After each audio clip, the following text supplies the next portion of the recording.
different variations out there because they get into F1, F2s if you're really into it, or next gen or second generations. They call them that as well. But then there's mini doodles, and wait, well, what's the other one? Well, that's a standard. Okay, we're going to put a little organization to this whole thing. Okay. And then finally, coming back out to hit the holiday theme again, and that is canned foods that are unbelievably great for your dog and cat, and a way to just let them have some fun as well. Especially, Uncle Bill likes to fall asleep over on the couch. I always think it's hilarious when we give it to Callie. She's the Uncle Bill, or Aunt Lisa. I don't know. She's a little girl. But she gets all sacked out because her belly's full and she's off to the side and going, okay, I feel much better now. Yes. You go do whatever you want. Gotta love it. And so we'll give you some tips on that. And then is there a food you are going to feature today? It'll be the canned food. The canned food. Okay. All right. So that's the story here today on the show. We're going to have some fun talking pets as we do always here on the program. It's always a lot of fun, and we're going to get you up to date with the amazing pet story of the week. And Big Voice Guy, he's got a turkey hat on today. So who knew that you could even buy those things? The turkey's moving. Is that a real turkey, Big Voice Guy? Is that a real turkey on your head? Gosh, it's running around. Get that thing off your head. Susie's after it. Holy cow! Get that off your head, turkey. You shouldn't have that on your head. That's not appropriate here. As we bring in Big Voice Guy with the amazing pet story. Let it go back in the wild. It's a wild It's time bird. for the amazing pet story of the week. Got feathers on it and everything. All right, this is the amazing pet story of the week. And a nearly unbelievable story. Belle the Beagle made a cell phone call. What? Yes. And a diabetic man collapsed from a seizure. They say that he says there's no doubt if he didn't have Belle, it became the first canine to win the Vita Wireless Samaritan Award. And the pooch was trained to bite down on the phone's keypad in the event of an emergency. And apparently he had it set up where if you, I don't know, the dog knew how to do it. So he bit down on the phone and called 911 and the guy was saved. Oh, actually, I thought it was a trained dog. Because there's dogs now that are trained to do some things. I mean, I guess you could train a beagle, right? There's a lot of different breeds that get it put into these programs now. Cool. So another great story. He saved a man's life. Love that. Belle the Beagle. She saved a man's life. All right, that is the first part of the program. We will be right back as we go to break. Tell us about your store, Ron. We're Petland of Iowa City. We're located across from the Sycamore Mall, now known as Marketplace Mall. Lucky's Market, that movie theater, that really nice movie theater in Iowa City. We're right across the parking lot from that. Come in and play. That's what we're all about.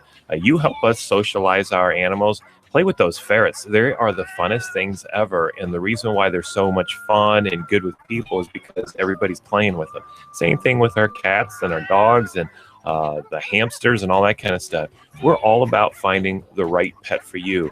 For Christmas or Hanukkah or Kwanzaa and all these different holidays that are at this time, find out, come in and go, I'm not sure which one to get. I want to have my son or daughter or husband or wife experience these lives. And whether it's a fish or a reptile, we'll find out what it is that best fits your lifestyle. Sometimes people say, I want something that's warm and cuddly. Some people say, I'm just aesthetically, I want it to look really nice.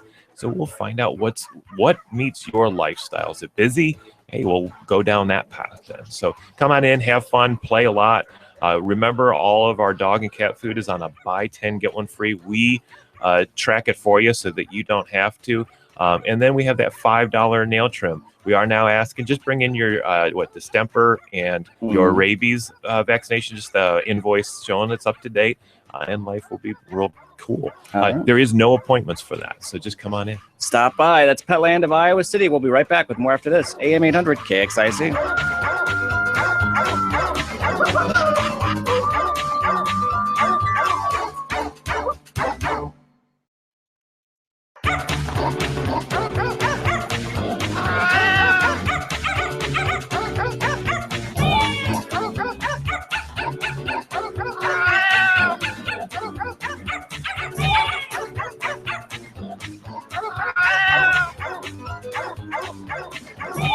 welcome back. It's the PAWSitivily Petland Show, AM 800 KXIC. I'm Jay Capron, Ron Sauls. We're here with Petland of Iowa City, along with Callie and Susie, Ron's dogs, his family members here hanging out with us. And there's also a Maltese who is a troublemaker here too. And we're having some fun talking pets, as we always do. Around this time of year, we always talk about what's happening with families around the holidays. You have people over at your house. You have, people all over that are new to your home, and the dogs kind of freak out a little bit sometimes because it's all new people, new environment. So there's some things you could do to be safe. And one of the things we encourage you to do, and Ron talked a little bit about this last week, is the fact that you want to run them around early in the morning and get it before your guests come over for the day. Run them around.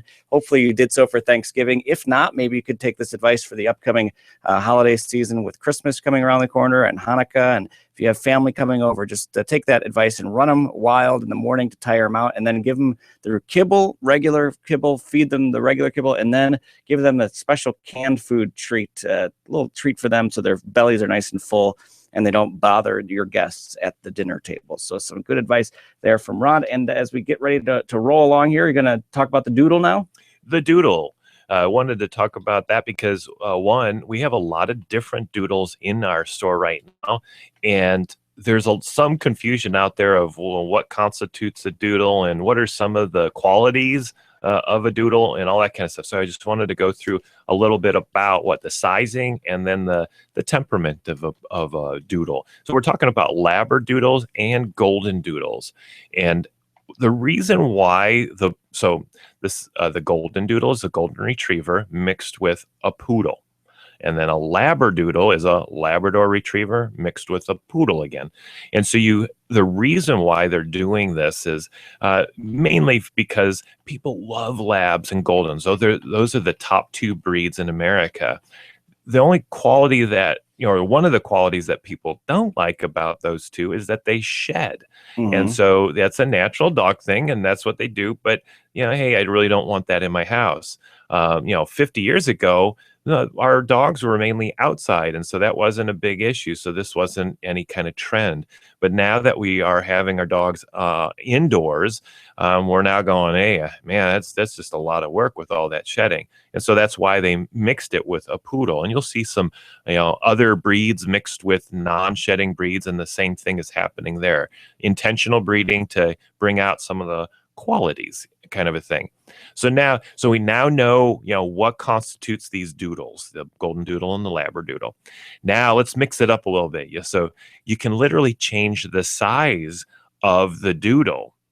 So realize that on the Poodle side, there are standard poodles and there are miniature poodles. And so that's how they're changing the size of the doodle, whether it's a Labradoodle or Golden Doodle. So if you're one of those people that, I really like those large breeds, of the Lab or the Golden, gosh, if you could minimize that shedding, that would be good. But you know what? They're still really too big for my house. So what they'll do is they'll mix that Lab or the Golden with a miniature poodle. And so now you have a smaller breed, and I consider that being more of a medium-sized breed. So you're in that 20, 30 pound range at that point. It goes somewhere in the middle, and you're never quite sure where it's going to lean because you are mixing one purebred with a different breed of another purebred, and so there is a little bit of variations that can occur on that. But predominantly, they're a smaller dog.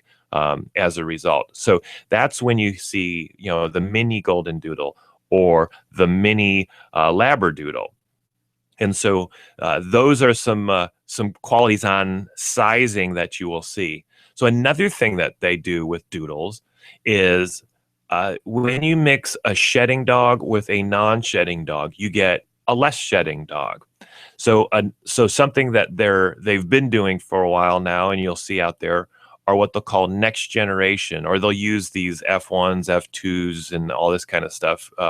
In the breeders use those words, but the second generation doodle means they took the Golden Doodle or the Labradoodle and they mixed it back with a Poodle, and that was so that they get even a lesser shedding dog, because you could have some shedding going on there.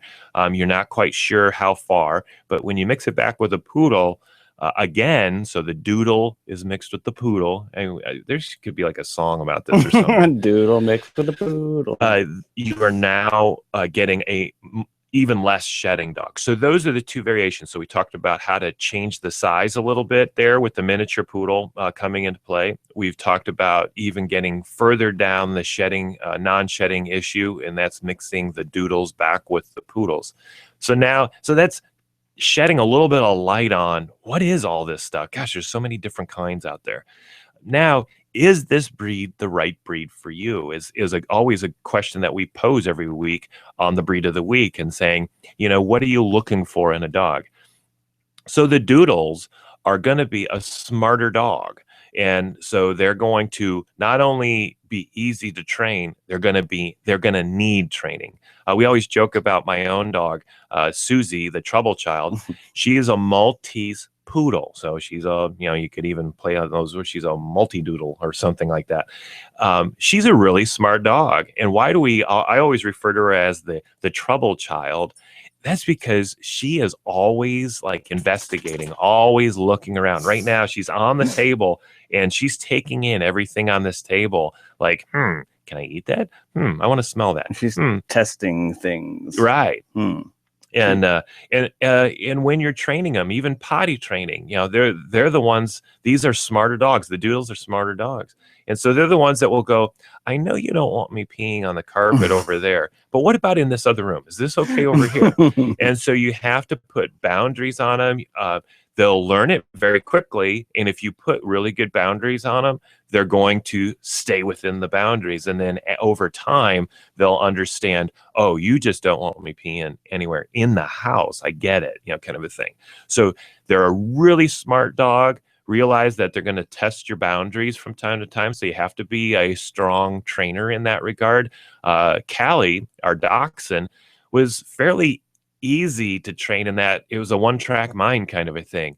She was, as far as potty training, it took her a little longer, but when she got it, and it's rock solid. She doesn't test the boundaries. She doesn't go over here and try it over there kind of a thing. She just goes, I get it. Not in the house, outside the house, especially because you give me those treats when you give them, when I do it outside the house.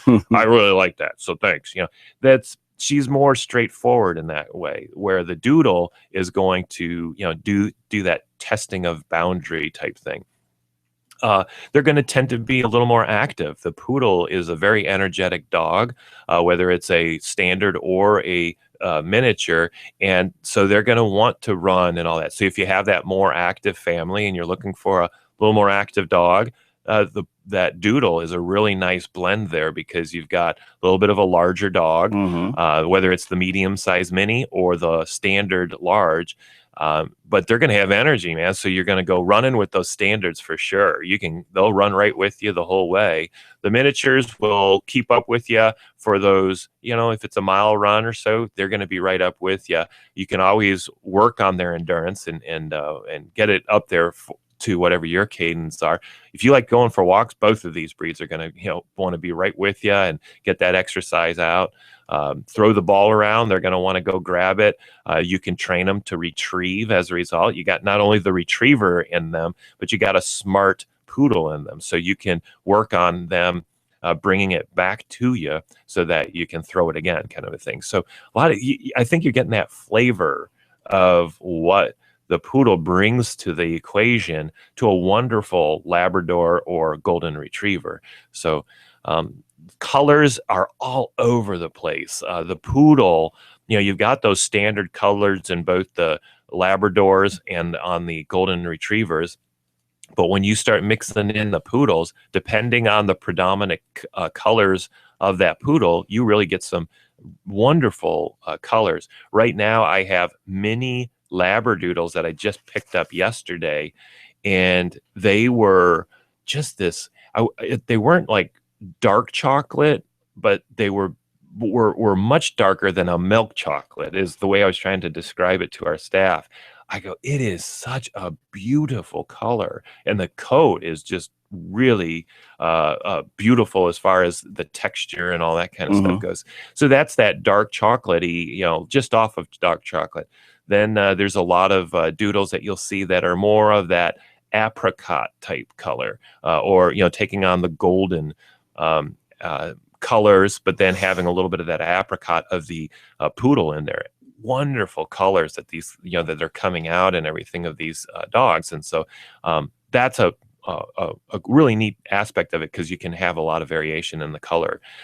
As far as grooming goes, there's a good thing to consider on that, because if you have a non-shedding dog, that means that hair grows like ours.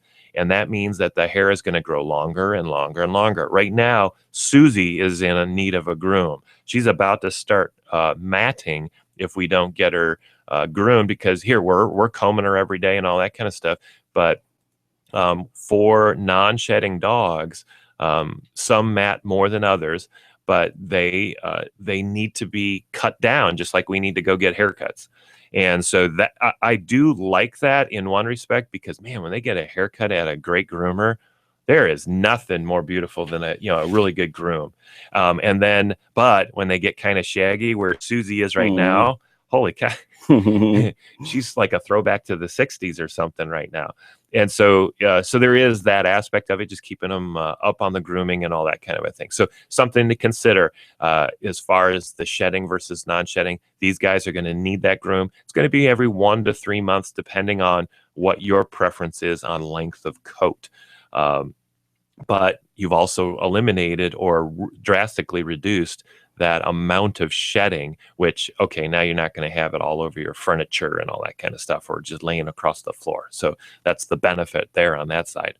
So that is the Golden Labradoodle Mini, second generation, all those different variations. Yeah, a lot more to it than In a I nutshell. thought. That's for sure. I didn't realize that, when you just throw the term out, I just figured it was just a simple mix, but obviously lots of different types, and Right. good dog though, it sounds like. Oh yeah. If I was looking for I'm a more of a small breed person, and if I was looking for a large breed, I'd be running that way. Speaking of sizes of breeds, do you still have the big boys? The Neo Mastiff actually just didn't come in last week. Wasn't able to pick them up. So this week I just picked up the Mahogany Neo Mastiff. Okay. Next week will be the Tawny.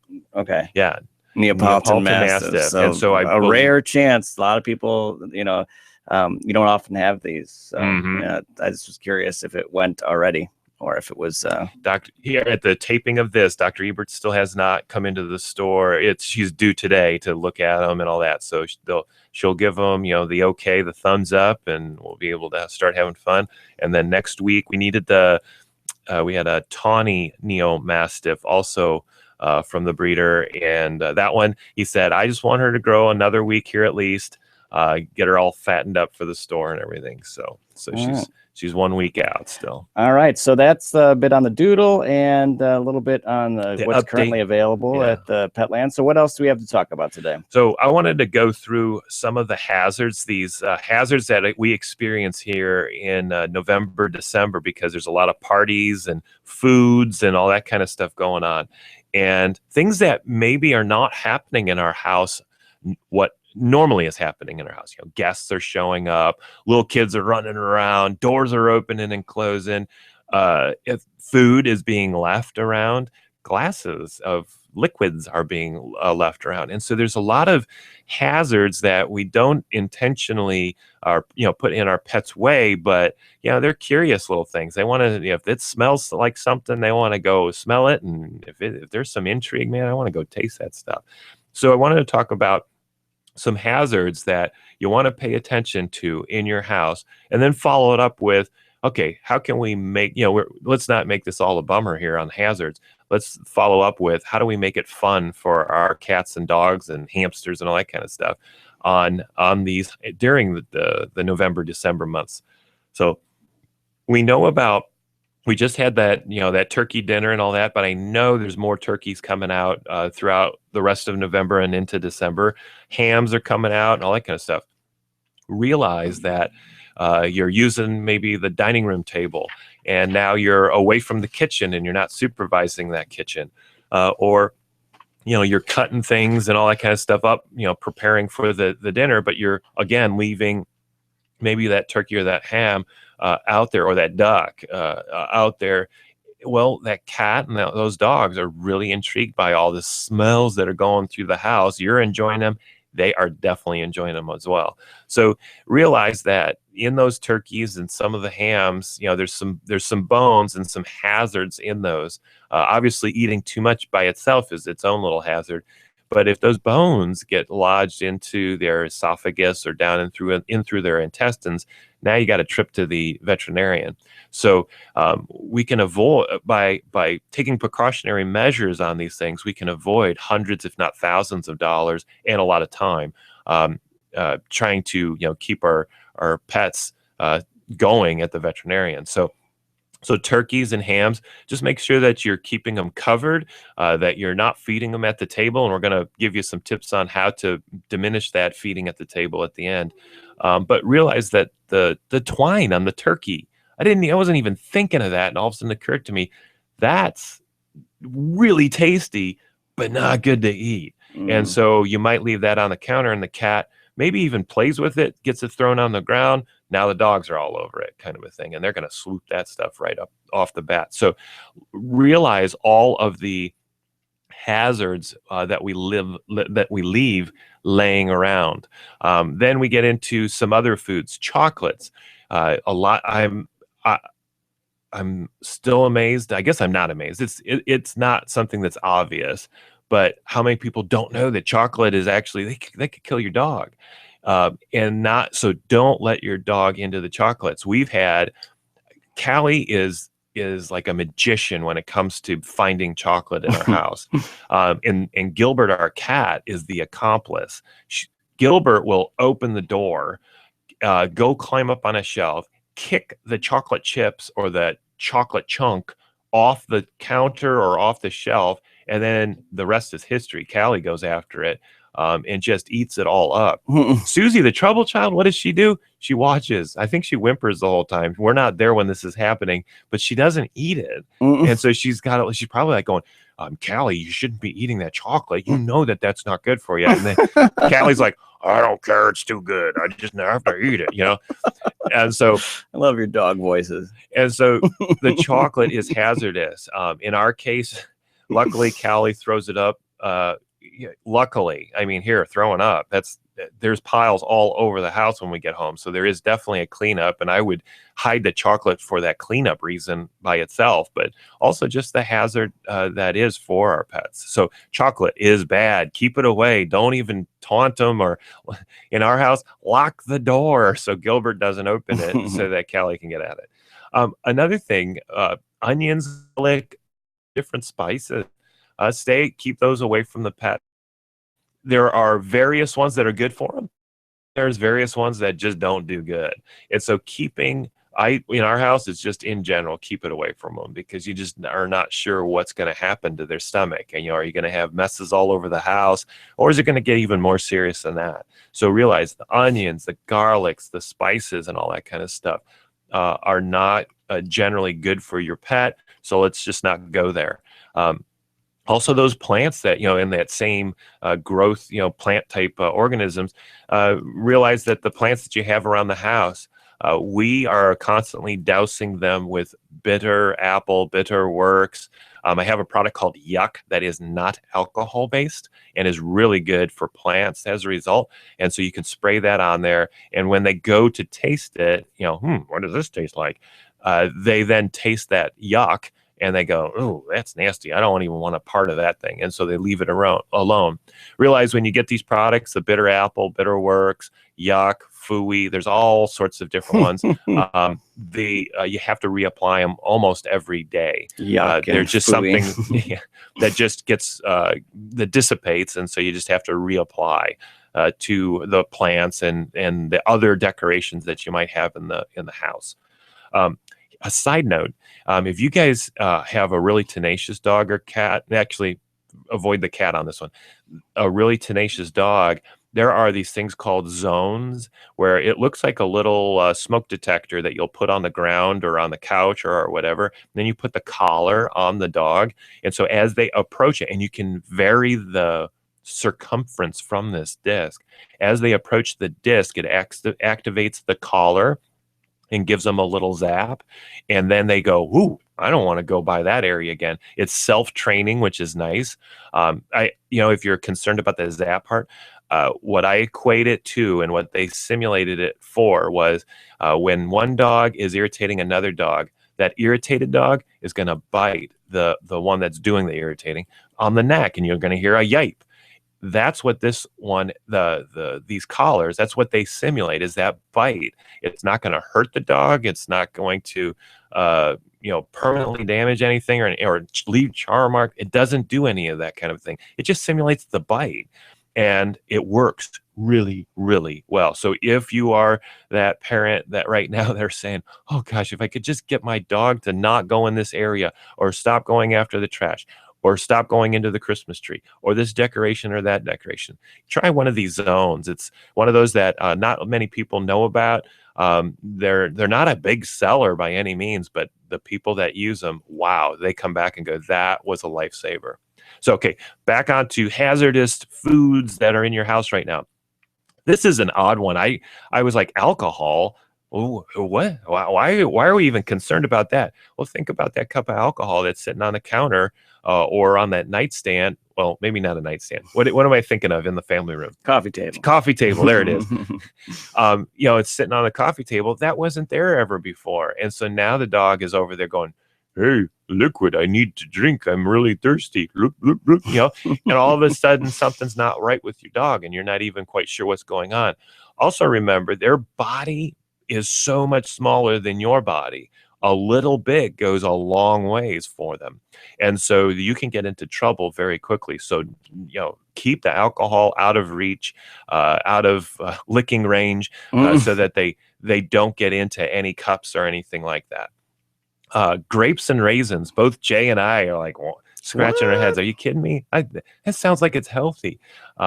There's components to them, especially in a raisin, it's condensed, it's all shriveled up. So now they'll eat even more. There's some hazards in there. And so you want to keep the grapes and raisins away from them. And then bread dough is something, use your imagination on this one. What does bread dough do? What do you leave it on the table to do? It's rising. It's getting bigger.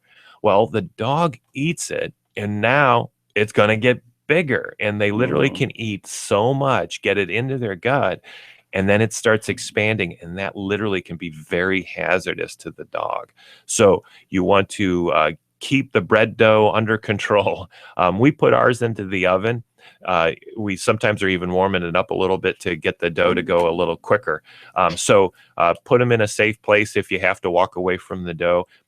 Jay even has a story, not on dough, but on pizza, right? Where the dog got it into the pizza when you walked away and ate then a came whole back. frozen pizza. Yeah. And my dad thought it was someone was playing a joke on him because he took it was just the cardboard disc left, and the whole frozen pizza was eaten by the dog. Yeah, really quick. Yeah. And so you're like, holy cow. And then he was in the corner with his head down, sulking, looking up, in that You look. gotta like that sulking look, though. It's like, I know I did something wrong, and I'm just gonna kind of sit here and wait and see what happens. Yeah. He wasn't happy. So guard the dough, or the pizza in this case. Yeah. All right, now let's turn it a little bit different. What can we do to just generally, puppy proof, dog proof, cat proof the house? Guard the trash. Get it behind, get it into another room. Best yet, take it out. Get rid of it. Throw that trash out multiple times. Get it into the outside trash can so that it takes the hazard just out of your house. Set a room aside for your pets. If things are getting a little wigged out, maybe you're wigged out right now and you're like, golly, I need some stress relief. These dogs are all over the place and my guests are going crazy, and I can tell they're not having a good time right now. All right, let's get those dogs into another room. We take our dogs, put them in their kennel where they sleep at night. It's just for the next couple of hours. That's all it is. We get them some new toys, get them a chew or something like that. put them in there, and they're happy as pie in that place and having fun with it. So get them out of that, take the stress away, and alleviate it, and enjoy the Christmas, the Hanukkah, the Kwanzaa, all that kind of stuff. Enjoy it, and let your dog enjoy it too. But let's put some boundaries on it. Here's a really different idea on how to protect your dog. Get it microchipped. And you're like, what are we talking about, microchipping? Jay was talking about a story where kids opened up a door and a dog ran out, and it was just the kids weren't doing it on purpose, or maybe they were, maybe they were, but they were. But if your dog runs away, or they all have the capability, but now get them microchipped and get that chip registered on the national database. You're protecting your pet, because let's say you can't find it. Let's say you're not one of the lucky ones within the next 2 or 3 hours looking. Your party's going on while you're out here, and you just can't find your dog or your cat. If you have it microchipped, then when it does get found, somebody's going to pick that dog up. They'll take it to the shelter. They'll get it scanned. They'll give you a call that day saying, "Hey, I found your dog," and give you a call. And so now you found your dog. Okay. That was little Callie. She's getting old. She's got achy bones and stuff like that.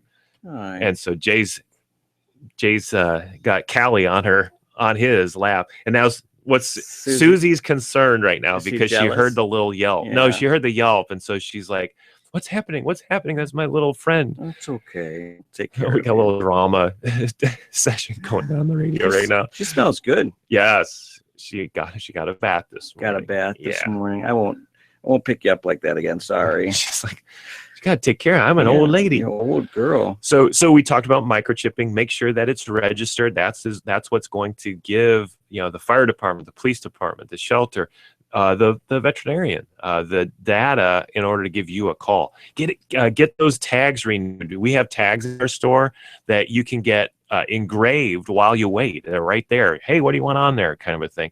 So get those tags up to date, that they're on their collars and everything. Make sure the collar is on and all that kind of thing. Just protect those little guys as much as you can, so you keep them in your house. And then finally, the new toys for your dog or cat during the season are great, because you can now occupy them while maybe you're doing something else and you need a little alone time or a party time or whatever it is. Give the dog, cat a new toy, and let them have some fun. All right, we're almost out of time for the show, but you did want to mention just a few of the canned foods that'd be a good idea around the holidays. The stuff, you have your dogs, eat a little extra. Maybe they have their kibble and then a little treat, so they're not bothering the guests, right? Right, and I love this. Jay said last week, we talked about this a little bit last week, so we're just going to do a recap this week. Let those dogs out and run them, and if you got some kids over and you feel comfortable with them letting them run your dog, let them, because they're going to get run out too. Mm-hmm. So get those dogs. If you have that anxiety type issue, it's usually just a lot of energy. Susie, on her way into the station today, was high anxiety, and all it was energy. So I let her run before I came into the station. She did get into some trouble, but that's another thing. So get that energy out. Then when they're in the house, 30 minutes before the big meal is going to be put out on the table, feed them their normal amount of kibble. So let them gobble it all up, get their little potty time out and all that kind of stuff. All right, now bring them back in. We've got all sorts of different canned food, really nice, beautiful, great smelling, great tasting. I don't really know that for a fact. Dog canned food and cat canned food. This stuff is there's some of it made by Merrick and other manufacturers that do just a wonderful job. It looks good, it smells good, even to us. Again, I don't know that it tastes good, but it just looks like it tastes good. I know the dogs really, really go crazy over the stuff. So we sell a lot of Merrick food, canned food, during the season, because people come in and treat their dog to it. So you gave them the kibble, you let them have a little bit of potty time, come back in. For small dogs, I give them a quarter can. For medium dogs, I give them a half a can. For those large breed dogs, give them a full can, and let them eat it down. And so now, do they have a big belly full of food right now? You bet. Mhm. And so now they're less apt. They still will do a little begging. I'll totally admit to that, but a lot less begging, especially now if I put my dogs in the kennel. They just want to pass out. I mean, they just want to nap now. They got all this turkey in them and all this kind of stuff. They just want to have some alone time, let that stuff go through. So it's a great way of giving your dogs and cats a great treat for Thanksgiving, a healthy treat for Thanksgiving, and also lessens that desire to eat all that other stuff that's on the table or on the counters. All right. Well, that is all the time we have. Some great advice from Ron Salzrud with Petland of Iowa City. I think Kelly's forgiving me. She's got her head down, sleeping on me, or She loves you. relaxing. I love you. I know. You just wanted to get up on my lap. That's what all it was. And we're out of time for the show. So thanks for listening in. You can tune in every Sunday in this 9 o'clock hour, or listen to the podcast anytime you like at kxic.com. It's the Positively Petland Show. For Ron Salzrud, I'm Jake Capron. Everybody, hope you had a happy Thanksgiving. Hopefully the Hawkeyes are 12-0. And hopefully you tune in on Monday morning to hear the morning show. And always the Positively Petland Show, Sunday mornings at 9. kxic.com. Bye.